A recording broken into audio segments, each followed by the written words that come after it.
वैसे north east में हमेशा से बीजेपी का दबदबा नहीं रहा। यहां से अब समझिए कि नरेंद्र मोदी ने खेल क्या किया है।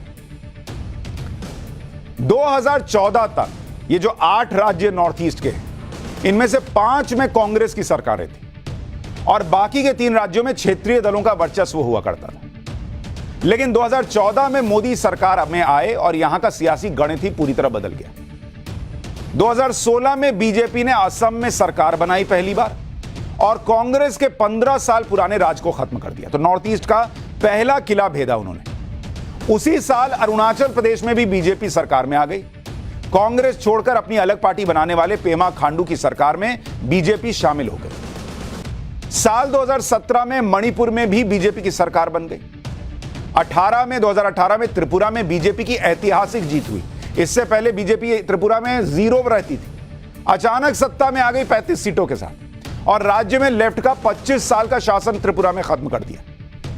साल 2018 में मेघालय और नागालैंड में भी बीजेपी गठबंधन में जूनियर पार्टनर बनकर सरकार में शामिल हो गई। आप सोचिए नरेंद्र मोदी के लिए यह नॉर्थ ईस्ट राज्यों का विकास कितना मायने रखता होगा कि जो सरकार में केंद्र में है वो जूनियर पार्टनर बनकर गठबंधन करके सरकार में आ रही है। इसके लिए भी वो तैयार हो गए।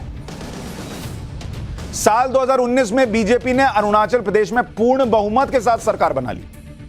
साल 2021 में बीजेपी ने असम में फिर से जीत हासिल कर ली और 2022 में बीजेपी ने मणिपुर में फिर से सरकार बनाई और अब 2003 में इन 3 राज्यों में फिर से सरकार बीजेपी बना रही।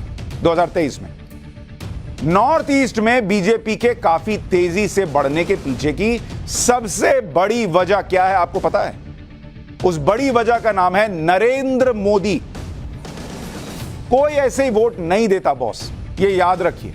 और वो भी वो नॉर्थ ईस्ट जिसको इस देश में बहुत सालों साल तक कैसे अलग रखा गया हो, कैसे सौतेला व्यवहार किया गया हो, अभी आपको आगे बताऊंगा। उसको ये महसूस कराना कि नहीं बॉस, हम तुम्हारे बारे में सोच रहे हैं और उतना ही सोच रहे हैं जितना गुजरात के बारे में सोचते हैं या उससे ज्यादा ही सोच रहे हैं, ये नरेंद्र मोदी ने करके दिखाया। उन्होंने आते ही सरकार में नॉर्थ ईस्ट पर काफी फोकस किया और एक्शन दिखा लोगों को। हर मंत्रालय अपने बजट का कम से कम 10% नॉर्थ ईस्ट पर इलाकों पर खर्च करेगा। यह नरेंद्र मोदी ने आते ही कर दिया कि अपना बजट 10% नॉर्थ ईस्ट पे डालिए। साल 2014-15 में नॉर्थ ईस्ट के विकास के लिए 24,819 करोड़ रुपए का बजट हुआ करता था। 2021-22 में बॉस ये ऑलमोस्ट 3 गुना हो चुका है, 3 गुना से थोड़ा कम। आज की डेट में नॉर्थ ईस्ट का बजट 70,874 करोड़ रुपए। यह नरेंद्र मोदी ने आके किया।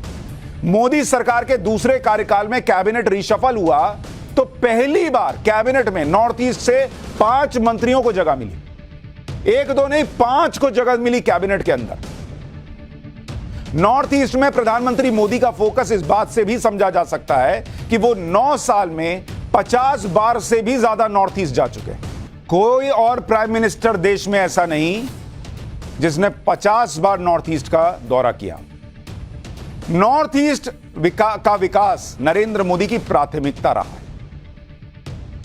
इसलिए मैं कह रहा हूं कि उनके लिए यह जीत बड़ी इंपॉर्टेंट थी, क्योंकि उनको यह लगता था कि यह जीत नहीं मिली, वहां सरकारें नहीं बनी तो काम स्लो हो जाएगा, और काम स्लो हो जाएगा तो नॉर्थ ईस्ट को जो पूरे देश का विकास हुआ है उसी गति में जोड़ना और डिले होगा और मुश्किल होगा। और फिर जो बॉर्डर का इलाका है उसमें चीन जैसे लोग तो बैठे ही हैं कि कैसे इनके मन में भरो कि देखो तुमको छोड़ ना दिया, तुम क्या कर रहे थे। वो फीलिंग आज की डेट में खत्म हो गई। वहां पिछले 9 सालों से नॉर्थ ईस्ट में इंफ्रास्ट्रक्चर पे काम हुआ, कनेक्टिविटी पे काम हुआ, पूरे क्षेत्र का एक साथ विकास करने पर जोर दिया गया। इसलिए हम कह रहे हैं कि अगर नॉर्थ ईस्ट में बीजेपी कमजोर होती तो यह नरेंद्र मोदी के सपने को झटका लगता। इसी वजह से नॉर्थ ईस्ट के राज्यों में मिली जीत नरेंद्र मोदी के लिए गुजरात से भी बड़ी जीत है। नॉर्थ ईस्ट के विकास के लिए जो प्रोजेक्ट अभी चल रहे हैं उस पर नरेंद्र मोदी सरकार 7 लाख करोड़ रुपए खर्च कर चुकी है। आप नरेंद्र मोदी का फोकस सोचिए नॉर्थ ईस्ट पर, 7 लाख करोड़ बॉस।